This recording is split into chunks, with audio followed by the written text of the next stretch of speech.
What's going on, guys?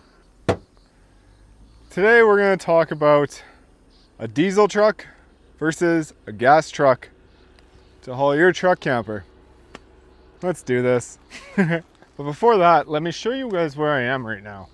I am parked down at the Frisbee Ridge snowmobile staging area. It's also for mountain biking in the summer, but it's not bad. These are kind of awesome.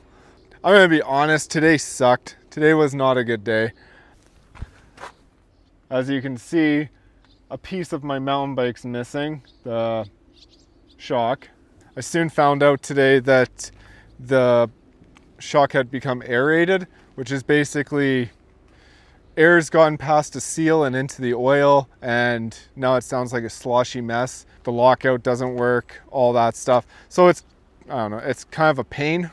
So I was a little disappointed, and I asked one of the bike shops, well, what's the nearest place between here and Vancouver? And they said Whistler. So I was like, okay. So they gave me the address, the phone number, and I called up S4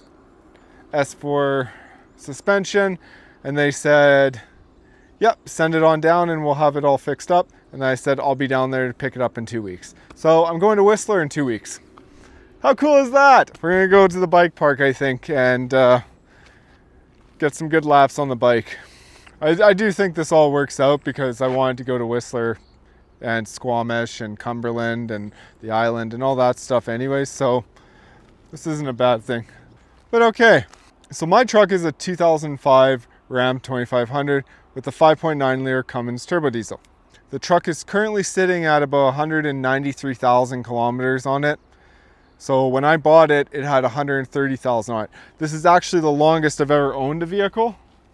And for obvious reasons, if you ever looked at what the vehicle prices are right now, you'd know that you don't really want to be buying one if you have one that runs really good still.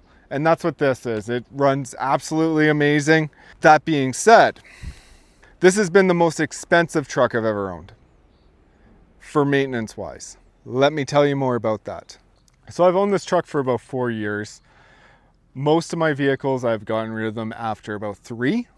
And I've only ever bought in used vehicles, just like this girl. Now, I had owned a diesel before. I've actually owned 2. One was a Toyota you couldn't find parts for because it was a 1984.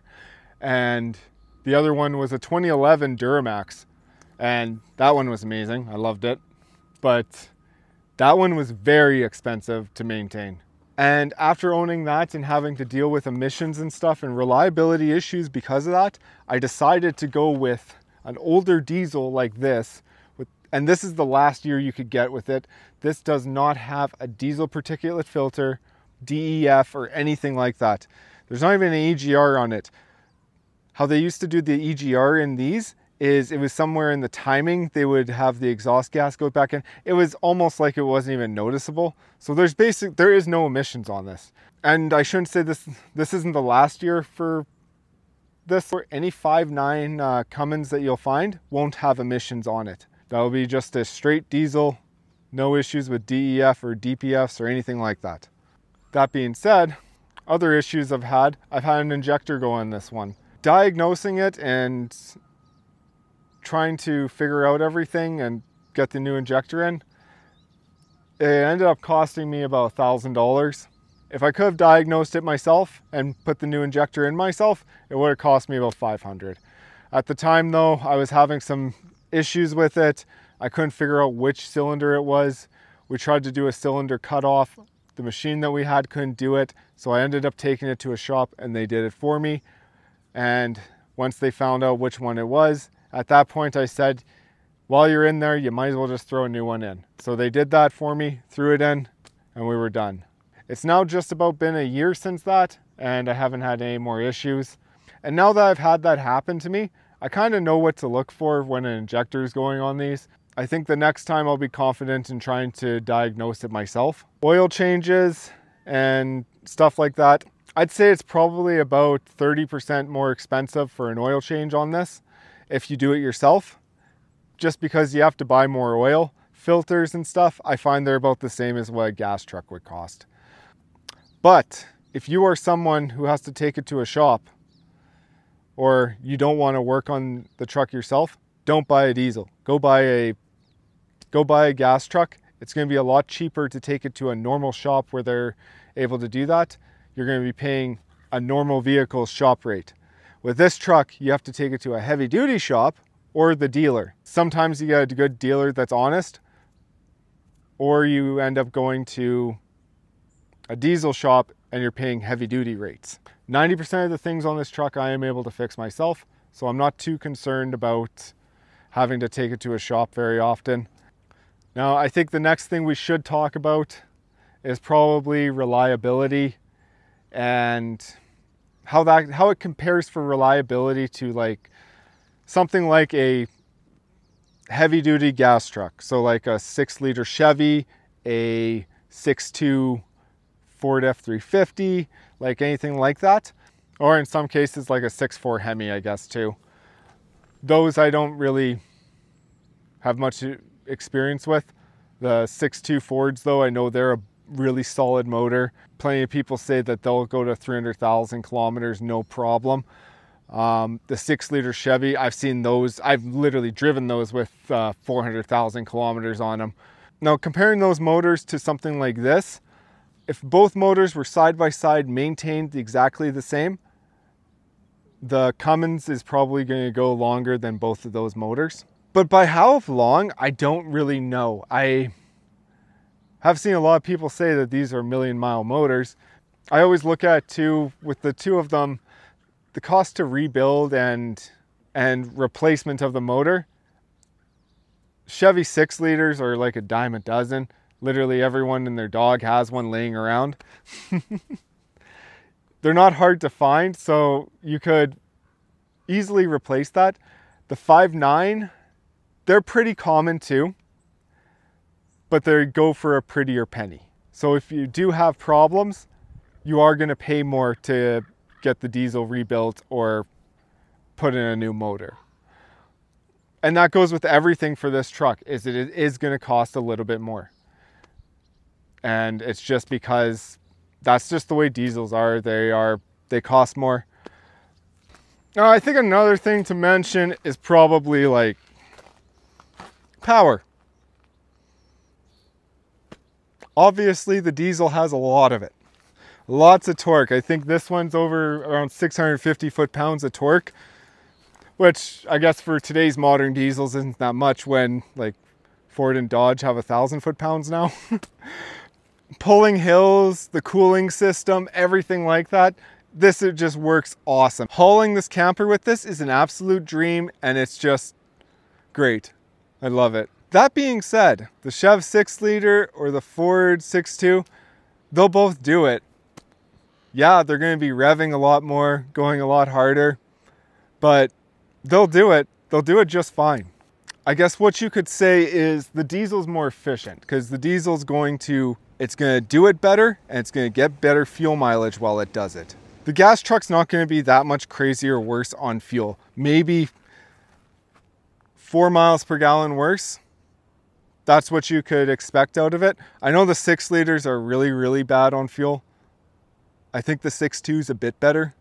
And also, if you get a newer gas truck to do it, they're going to get better fuel mileage than an older gas truck doing it. So that's another thing too. Oh. Okay, and I think the next thing to bring up is going to be the initial cost of the truck. Diesel, you're looking at about $10,000 more. New or used, usually just about $10,000 more. Let me say this, you can buy a lot of gas for $10,000. I don't know what the math is for it, but an extra 4 miles per gallon just so you also have to like calculate in what the extra maintenance on the diesel is going to be. The more expensive parts on the diesel, a gas truck doesn't have to worry about a turbo to get replaced eventually. At least the heavy duty ones. And if you have like a Ford EcoBoost, you're not hauling a camper with a 1/2 ton anyways, but, or I shouldn't say that. You could haul a camper with the Ford 1/2 ton, but it's going to be a small camper. I think something fair to talk about too is why did I actually choose a diesel truck? And honestly, I was really worried about fuel mileage. And I think at the time I was looking at a few gas trucks, but my biggest thing was fuel mileage, and I was going to run a much smaller camper anyways. So I was like, if I just got a diesel truck, maybe I could squeeze out maximum amount of fuel mileage with it with a smaller camper. But we know how that went now. If I was to do it again, I'd probably look at more Fords with a 6.2 and give that motor a try. Just because I've heard really good things about it. I've driven with that motor before, and it's actually quite a bit, it's good power. It's not bad. Just, I feel like, because there is a little bit of, I don't know, it's like repair anxiety with this truck. Because they are, I don't know, high pressure fuel systems, like, because this is a common rail. Common rail systems on like diesels, you end up with like really high pressures, and everything, once stuff starts getting really high pressure, stuff starts getting a little bit more finicky. This year truck is known for having more injector issues. Not saying they're unreliable, but they're known for being more finicky with the injectors and the fuel you put in it. Best thing you can do about that is change your fuel filters often. Now, at the end of the day, I'm no mechanic. I'm just a guy that has owned probably about 12 different vehicles. And I can count how many times on my hands I've ever had to take my vehicles to a mechanic.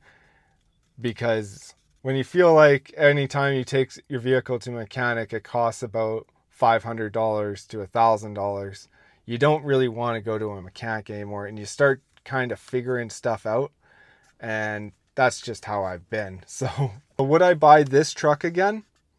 No, I'd probably go buy a crew cab version of it. But I'm here to tell you, if you're looking at that gas truck and you're wondering if hauling one of these campers with a gas truck is a smart idea, it is. It's fine. Don't worry about it. Think of it this way. There's people out there hauling holiday trailers that are like 13,000 pounds. There's half tons out there hauling holiday trailers that are like 8,000 pounds. The biggest camper you're going to put on like a dually gas truck is going to be maybe 5,000 pounds. So what's more weight? And you can't say that, well, the truck camper will have more resistance. Put a fifth wheel on the back of one on a dually gas truck. It's going to be just fine too. It's the fact that the truck campers, they don't really weigh that much in comparison to a trailer. So anyone hauling something with like a gas truck, there's no reason for anyone to think that you could only haul a truck camper with a diesel. That's just not a thing.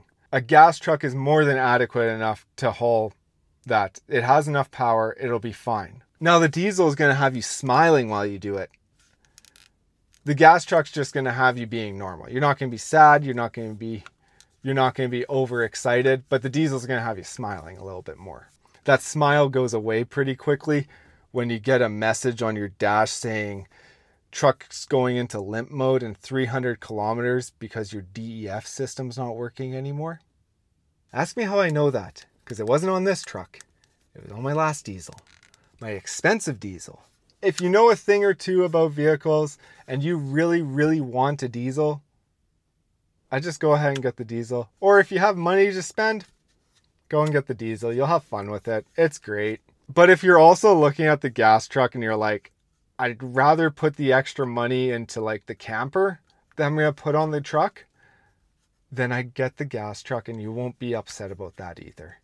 You'll get a little bit worse fuel mileage, but you're going to save money on maintenance and on the initial price of the truck.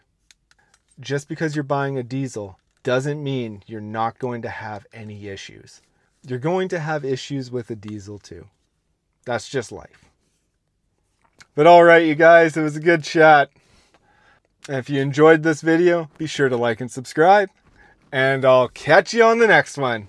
Later.